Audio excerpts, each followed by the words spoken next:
Welcome to the Slop Farm. Enjoy the video. In this video, I will show how to make tender coconut souffle, updated.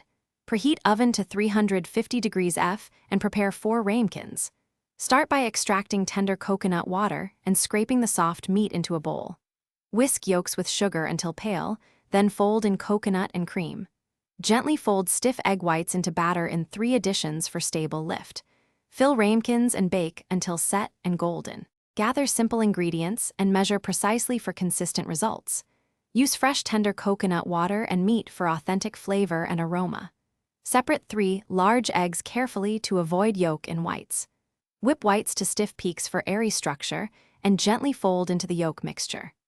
Add cream or milk if you prefer creamier texture, and fill ramekins just below the rim before baking to allow for rising.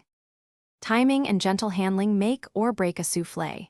Keep oven steady at 350 degrees F and resist opening the door while the souffle rises. Check doneness by a slight jiggle in the center. It should be set but springy. Let ramekins rest briefly to stabilize, then unmold or serve in ramekins. Add a light dusting of powdered sugar, toasted coconut flakes, or a drizzle of coconut cream for added richness. Thanks for watching. Consider subscribing if we helped you today.